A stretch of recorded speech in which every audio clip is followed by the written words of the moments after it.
Assalamualaikum warahmatullahi wabarakatuh. Alhamdulillah wassalatu wassalamu ala rasulillah wa ala alihi wa sahbihi wa mawalah. Malam hari ini kita akan mempelajari kitab Ushulul Thalasah ya. Satu kitab yang menjelaskan bagaimana cara mengenal Allah, bagaimana cara mengenal Nabi Muhammad SAW, dan bagaimana cara mengenal agama Islam berdasarkan dalil ya. Dan kitab ini sangat penting sekali untuk dipelajari karena nanti di alam kubur atau di alam barzah kita akan ditanya tentang tiga perkara ini. Akan ditanya marbuka, siapa nama Tuhanmu, wa man nabiyuka, siapa nabimu, wa ma dinuka, dan apa agamamu ya. Dan insya Allah ketika kita sudah mempelajari tentang bagaimana mengenal Allah, bagaimana mengenal Nabi Muhammad, bagaimana mengenal agama Islam, maka insya Allah nanti di alam barzah ketika kita ditanya siapa Tuhanmu, siapa nabimu, apa agamamu, maka kita akan bisa menjawabnya ya. Jadi jangan sampai ketika ditanya siapa Tuhanmu, siapa nabimu, maka orang tersebut menjawab Gufron. Siapa Tuhanmu? Mama Gufron. Siapa Tuhanmu? Pancasila. Siapa nabimu? Mama Gufron. Siapa nabimu? Pancasila. Jangan sampai kita menjawab demikian. Dan hati-hati ketika seorang tidak bisa menjawab pertanyaan ini, maka akan dipukul oleh malaikat. Dan suara jeritannya itu terdengar oleh seluruh makhluk, kecuali oleh bangsa jin dan manusia. Jadi binatang-binatang, malaikat itu mendengar jeritan orang tersebut ya.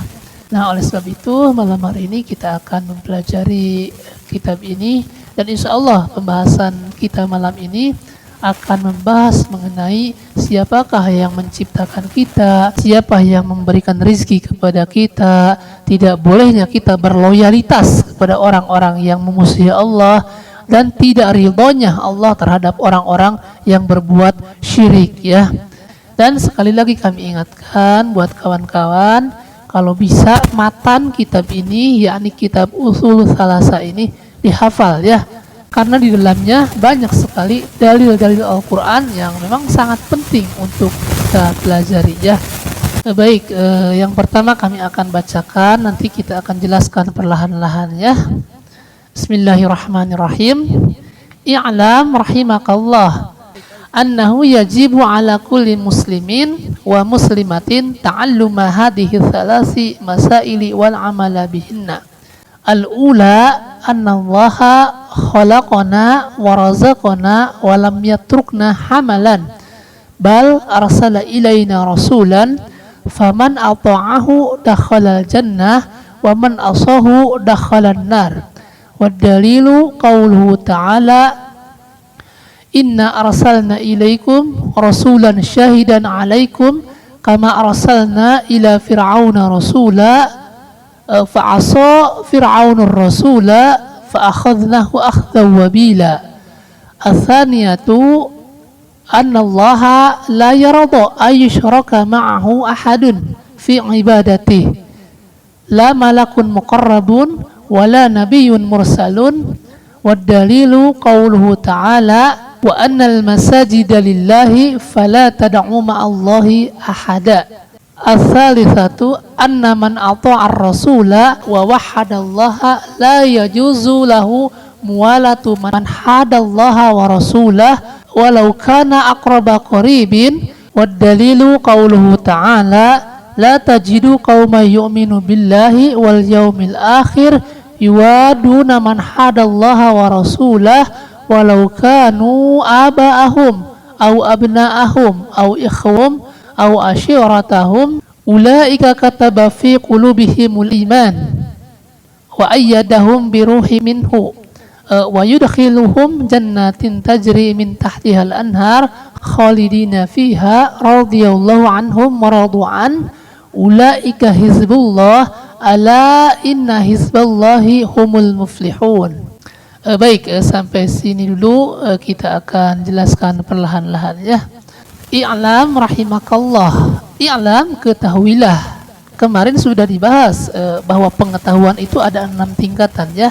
Ada al-ilmu, al-jahlu al-murakkab, kemudian al-jahlu al-basit, kemudian asyak, kemudian al-dhan, dan yang keenam adalah al-waham ya. Jadi tidak perlu dibahas lagi karena di pertemuan pertama kemarin sudah dibahas ya. Begitupun dengan kalimat rahimakallah, kemarin juga sudah dibahas, yang artinya adalah semoga Allah merahmatimu ya, dan ini adalah doa dari sang penulis ya. Baik, annahu yajibu ala kulli muslimin wa muslimatin ta'alluma hadhihi thalasi masaili wal amala bihinna. Dan setiap muslim dan muslimah wajib untuk mempelajari dan mengamalkan 3 perkara ini ya. Wajib ini hukumnya. Al-ula, yang pertama, annallaha khalaqana, sesungguhnya Allah Ta'ala yang menciptakan kita ya. Ini keyakinan harus ditanamkan. Jadi yang menciptakan kita adalah Allah. Dan dalil yang menyebutkan bahwa Allah yang menciptakan kita banyak sekali di dalam Al-Quran. Kurang lebih ada 11 dalil di dalam Al-Quran yang menyebutkan bahwa Allah yang menciptakan kita. Di antaranya di dalam surah Al-Dhariyat ayat ke-56, kata Allah Subhanahu wa taala, "Wa ma khalaqtul jinna wal insa illa liya'budun." Dan tidaklah kami ciptakan jin dan manusia kecuali untuk beribadah kepadaku. Kemudian diterangkan juga di dalam surah As-Saffat ayat 96, "Wallahu khalaqakum." Padahal Allah lah yang menciptakan kamu. Kemudian di dalam ayat yang lain juga di dalam surah Al-An'am ayat kedua, Allah juga berfirman, "Huwallazi khalaqakum min tin, tsumma qadha ajala." Dialah Allah yang menciptakan kamu dari tanah. Sesudah itu ditentukan ajal atau kematianmu ya. Dan dalil-dalil yang menyebutkan bahwa Allah lah yang menciptakan kita banyak sekali, baik secara umum atau secara khusus yang dinisbatkan kepada Nabi Adam ya. Jadi kita tidak perlu menjelaskan semua dalilnya.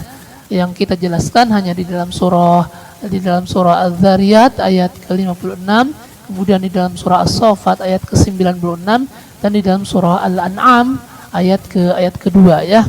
Nah, kemudian ketika kita sudah menjelaskan bahwa yang menciptakan kita adalah Allah, mungkin ada sebagian syubhat atau sebagian orang yang mempunyai keyakinan begini, yang menciptakan kita itu adalah orang tua, yakni ibu dan ayah. Nah, keyakinan seperti ini adalah keliru, karena yang menciptakan kita adalah Allah, tetapi dititipkan melalui rahim ibu kita. Dalilnya di dalam hadis yang diriwayatkan oleh Imam Al-Bukhari, hadis ke-3208, kata Rasul sallallahu alaihi wasallam, "Inna ahadakum yujma'u khalqu fi batni ummihi arba'ina yauman nutfah." Sesungguhnya penciptaan kamu itu dititipkan melalui rahim ibu kalian 40 hari dalam bentuk nutfah atau air mani yang mengental. Tsumma yakunu 'alaqatan misla dzalik. 40 hari kemudian berubah menjadi segumpal darah. Tsumma yakunu mudghatan misla dzalik. 40 hari kemudian berubah menjadi segumpal daging atau janin. Ini sebenarnya hadis panjang, tetapi yang kita kutip setengahnya karena yang kita perlukan adalah ini, bahwa yang menciptakan kita adalah Allah, hanya dititipkan melalui rahim ibu kita 40 hari dalam bentuk air mani, 40 hari kemudian dalam bentuk segumpal darah, 40 hari kemudian berbentuk segumpal daging. Jadi 120 hari atau 4 bulan baru Allah memerintahkan untuk meniupkan ruh kepada janin tersebut ya. Nah, jadi hadis ini menjelaskan kepada kita bahwa yang menciptakan kita itu bukan orang tua kita, bukan, tetapi Allah yang menciptakan kita, hanya saja dititipkan melalui rahim ibu kita ya. Baik, kita lanjutkan ya. Annallaha khalaqana wa razaqana. Sesungguhnya Allah yang menciptakan kita, kemudian warzaqana, dan Allah yang memberikan kita rizki ya. Jadi kita wajib meyakini bahwa yang memberikan rizki kepada kita adalah Allah ya. Kalau seseorang tidak meyakini hal ini, nanti di dunia dia akan repot, akan terus bekerja, akan terus mengejar dunia. Dia tidak sadar bahwa yang memberikan rizki kepada dia itu Allah, sekalipun dia sibuk bekerja kemudian sekalipun dia berusaha mati-matian siang dan malam, Tetapi jika Allah memberikan rezekinya cuma sekian misalnya, maka sudah dia harus menerima ya. Makanya harus kita yakini bahwa yang memberikan rezeki kepada kita adalah Allah ya. Dan dalil yang menyebutkan bahwa Allah yang memberikan rezeki kepada kita banyak sekali di dalam Al-Qur'an ya. Di antaranya di dalam surah Az-Zariyat ayat 58 kata Allah Subhanahu wa taala, "Innallaha huwar razzaqu dzul quwwatil matin." Sesungguhnya Allah dialah maha pemberi rizki, dia maha kuat lagi maha kokoh ya. Kemudian di dalam surah yang lain, di dalam surah Saba ayat 24 Allah juga berfirman, "Qul may yarzuqukum minas samawati wal qulillah." Katakanlah, siapa yang memberi kalian rizki dari langit dan dari bumi? Qulillah, katakanlah bahwa yang memberikan rezeki dari langit dan dari bumi adalah Allah ya. Jadi ini wajib kita yakini bahwa yang memberikan rezeki kepada kita adalah Allah ya. Jadi bukan bos kita, bukan pekerjaan kita, bukan atasan kita, bukan, tetapi yang memberikan rezeki kepada kita adalah Allah ya. Nah, kemudian mungkin ada sebagian orang menganggap begini, saya itu makan dari hasil yang saya tanam, dan saya juga minum dari hasil yang saya beli. Nah, ini juga sudah dibantah di dalam Al-Quran, di dalam surah Al-Waqi'ah ayat 63 sampai 70, kata Allah Subhanahu wa taala, "Afara'aitum ma tahrusun?" Maka terangkanlah kepadaku, kata Allah, tentang apa yang kamu tanam. "A'antum tazra'unahu am nahnuz zari'un?" Apakah kamu yang menumbuhkan tanaman tersebut ataukah aku, kata Allah. "Lau nasya'u laja'alnahu taman fadhaltum tafakkahun." Kalau kami kehendaki, kata Allah, niscaya tanaman itu akan rusak dan menjadi kering. "Inna lamughramun," sehingga kamu akan menjadi heran dan tercengang. Kemudian orang tersebut berkata, "Sungguh kami telah mengalami kerugian. Bal nahnu mahrumun," bahkan kami menjadi orang-orang yang tidak mendapatkan hasil apa-apa. Kemudian Allah juga bertanya, "Afara'aitumul ma'alladzi tashrabun?" Dan terangkanlah kepadaku tentang air yang kamu minum, kata Allah. "A'antum anzaltumuhu minal muzni am nahnul munzilun?" Kamukah yang menurunkannya ataukah kami yang menurunkan air tersebut, kata Allah. "Lau nasya'u ja'alnahu ujajan falaula tashkurun." Kalau kami kehendaki, niscaya kami akan jadikan air tersebut menjadi asin ya. Nah, ayat ini membantah. Mungkin ada sebagian orang yang mempunyai keyakinan, saya memakan makanan dari hasil yang saya tanam. Dia tidak sadar bahwa semua makanan yang dia makan itu hasil dari yang ditanam. Mungkinkah itu dari padi, atau dari gandum, atau dari tebu, atau dari singkong, dan lain sebagainya. Jadi nasi yang kita makan itu hasil dari tanaman. Kemudian tebu, kemudian terigu, kemudian tepung, semuanya kan itu berasal dari yang kita tanam. Nah, kalau Allah menghendaki, itu kan tanaman tidak akan tumbuh, itu akan menjadi hancur dan kering. Kemudian Allah juga menyinggung tentang air yang kita minum. Apakah Allah yang menurunkannya ataukah kamu yang menurunkannya? Jadi mungkin ada sebagian orang dengan simpel mengatakan, saya minumnya tinggal beli saja ke mall misalnya atau ke warung, kemudian saya beli air mineral, kemudian saya minum. Dia tidak sadar bahwa sumber air yang dia minum itu berasal dari langit. Bayangkan jika Allah tidak menurunkan hujan di Indonesia misalnya, 3 tahun tidak diturunkan hujan, itu air akan keluar atau tidak? Itu tidak ada turun hujan 7 bulan saja, itu sumur-sumur itu sudah kekeringan, orang-orang sudah susah mencari air. Bagaimana kalau Allah tidak menurunkan hujan selama bertahun-tahun? Baik, kita lanjutkan ya. "Anallaha khalaqana wa razaqana wa lam yatrukna hamalan." Allah tidak akan membiarkan kita sia-sia ya.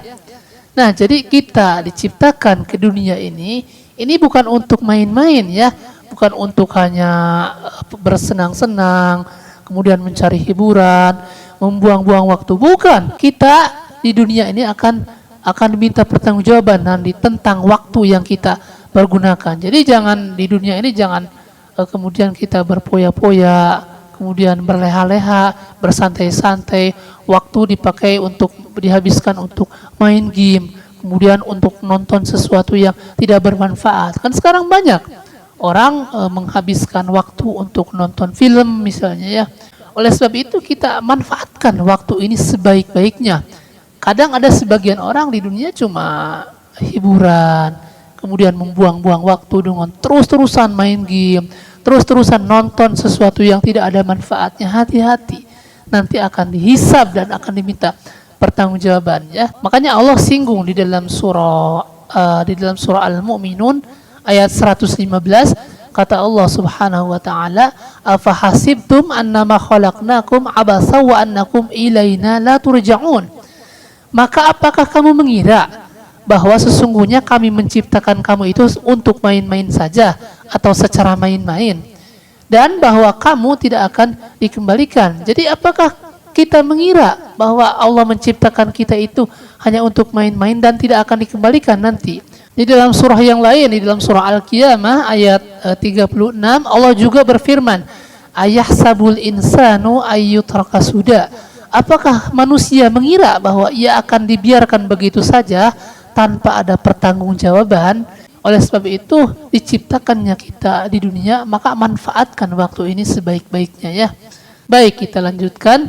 Bal arsala ilaina rasulan, tetapi Allah Subhanahu wa taala mengutus kepada kita seorang rasul. Jadi setelah kita diciptakan tadi, dan diciptakan tidak sia-sia, kemudian Allah mengutus kepada kita seorang rasul agar menjelaskan kepada kita tentang hukum-hukum yang diperintahkan oleh Allah ya.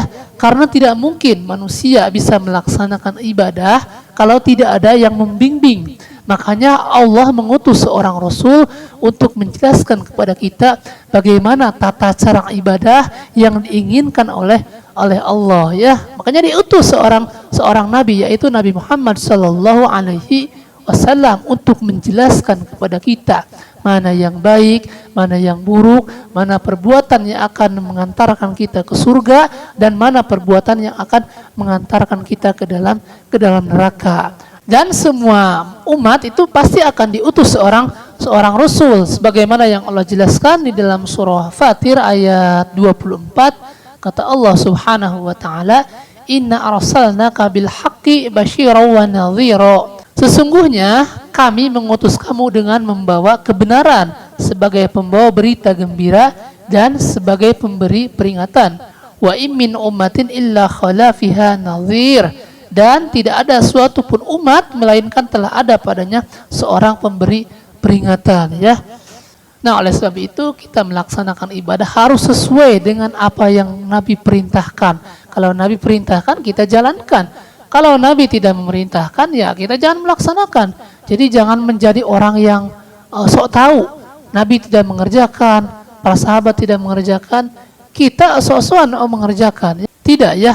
Tujuan Allah mengutus seorang rasul agar kita dalam beribadah itu mengikuti apa yang Rasul perintahkan ya. Baik, kita lanjutkan. Faman ata'ahu dakhalal jannah, dan barang siapa yang mentaatinya, yakni mentaati Rasul, maka dia akan dimasukkan ke dalam surga.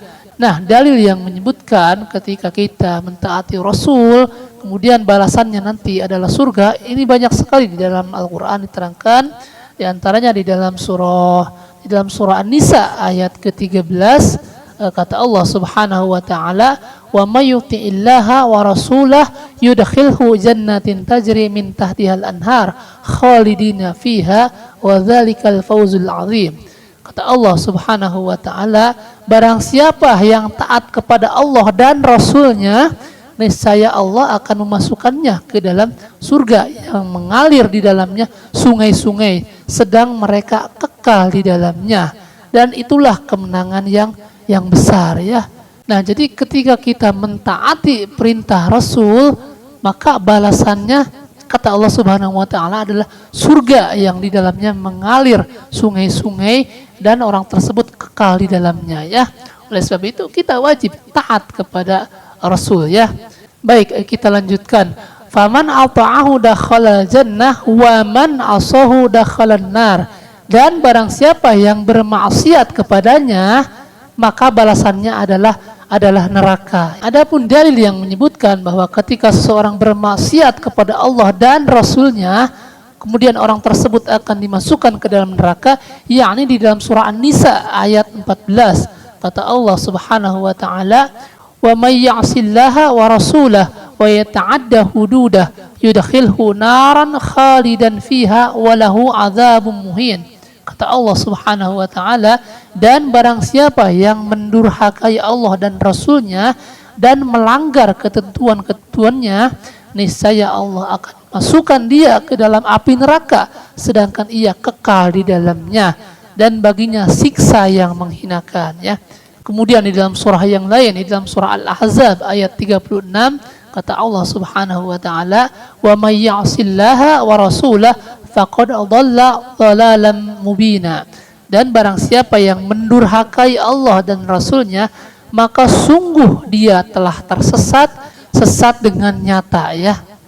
Kemudian di dalam surah yang lain yang menyebutkan ketika seseorang bermaksiat kepada Allah dan Rasulnya, kemudian orang tersebut akan dimasukkan ke dalam neraka jahanam, yakni di dalam surah Al-Jin ayat 23. Kata Allah Subhanahu wa taala, "Wa may ya'sillaha wa rasulahu fa inna lahu nar jahannam khalidina fiha abada." Dan barang siapa yang mendurhakai Allah dan Rasulnya, maka sesungguhnya baginya neraka jahanam, mereka kekal di dalamnya selama-lamanya, ya. Nah, jadi dalil-dalil yang menyebutkan bahwa ketika seseorang bermaksiat kepada Allah dan Rasulnya, maka orang tersebut akan dimasukkan ke dalam neraka, ya. Baik, kita lanjutkan, ya. Sebelum kita lanjutkan, kami ulang sedikit saja, ya, agar ilmu yang kita bahas itu bisa melekat di sini dan nyambung dengan apa yang kita bahas. Tadi disebutkan bahwa kita diciptakan itu tidak sia-sia, yakni bukan untuk main-main. Kemudian Allah mengutus seorang Rasul untuk menjelaskan kepada kita mana perbuatan-perbuatan yang menjadikan kita masuk ke dalam surga dan mana perbuatan-perbuatan yang menjadikan kita masuk ke dalam neraka. Kemudian barang siapa yang mentaati Allah dan Rasulnya akan dimasukkan ke dalam surga, dan barang siapa yang mendurhakai Allah atau bermaksiat kepada Allah maka akan dimasukkan ke dalam neraka. Nah, kata penulis, dalil semua itu dirangkum di dalam surah Al-Muzammil ayat 15 sampai 16. Kata Allah Subhanahu wa taala, "Inna arsalna ilaikum rasulan syahidan 'alaikum."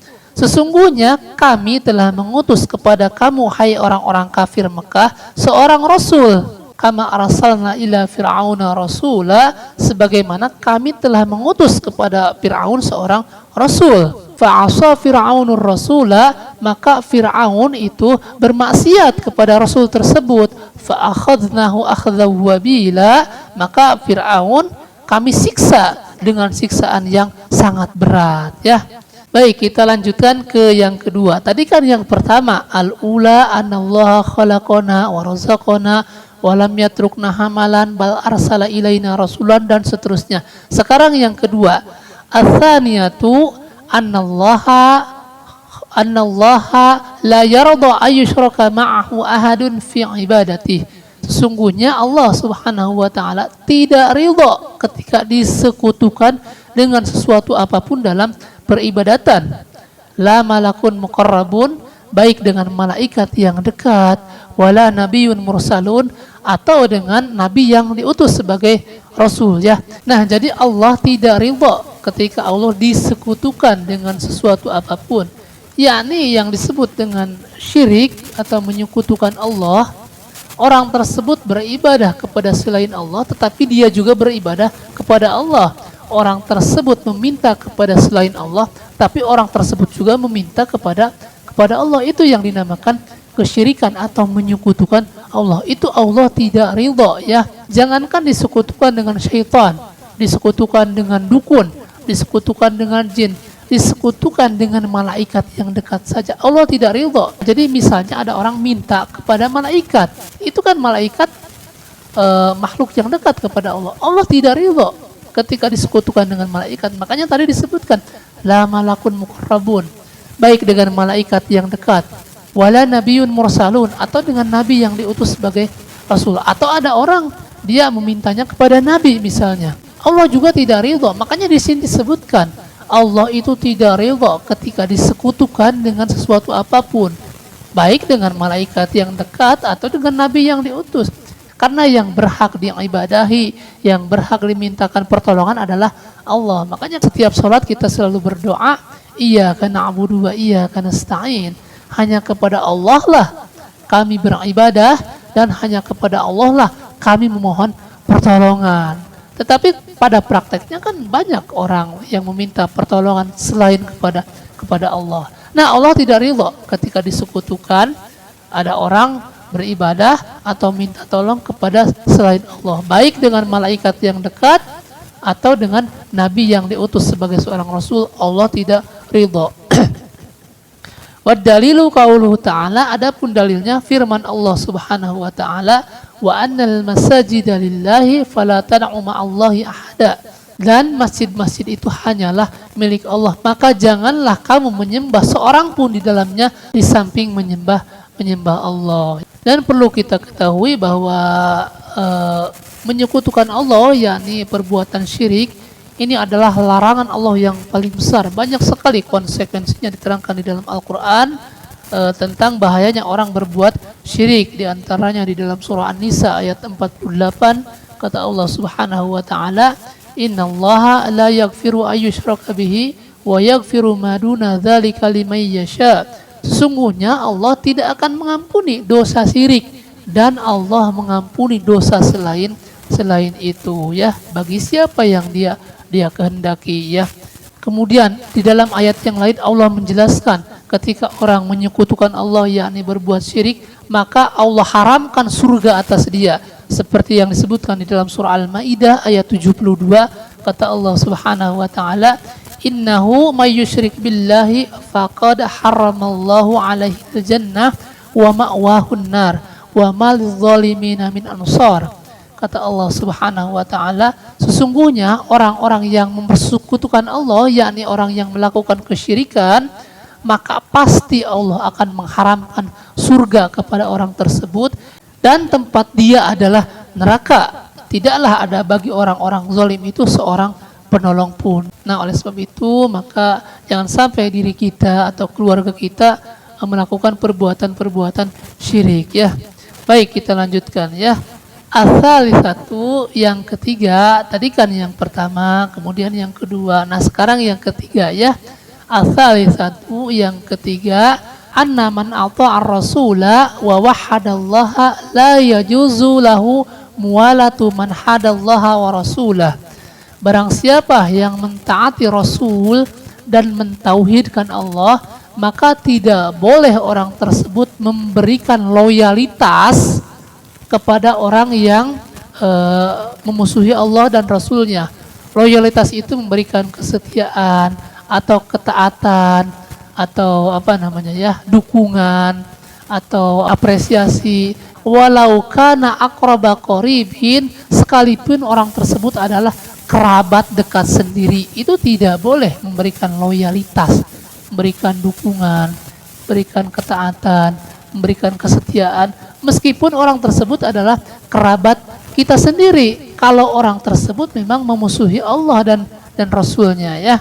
Adapun dalil yang menyebutkan tidak bolehnya kita memberikan loyalitas kepada keluarga kita atau kerabat kita yang orang tersebut memusuhi Allah dan Rasulnya, yakni di dalam surah Al-Mujadilah ayat 22, kata Allah Subhanahu wa taala, la tajidu qauman yu'minu billahi wal yaumil akhir yuwaduna man hadallaha wa rasulah.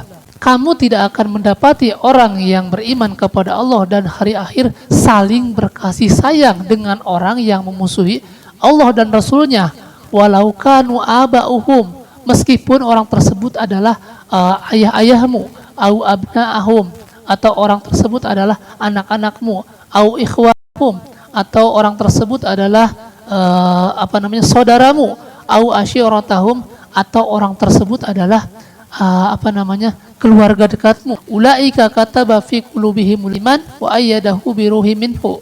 Mereka itulah orang-orang yang telah menanamkan keimanan dalam hati mereka dan menguatkan mereka dengan pertolongan yang datang daripadanya.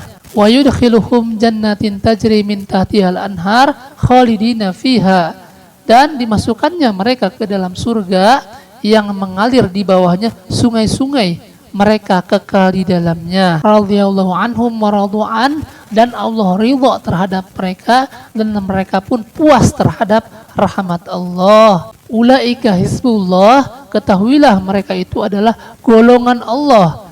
Ala inna hizballahi humul muflihun, bahwa sesungguhnya hizbullah itu adalah golongan yang beruntung, ya. Nah, mungkin sampai di sini ya. Mudah-mudahan apa yang kami sampaikan bermanfaat. Subhanakallahumma wa bihamdika asyhadu an la ilaha illa anta astaghfiruka wa atubu ilaik. Wassalamualaikum warahmatullahi wabarakatuh.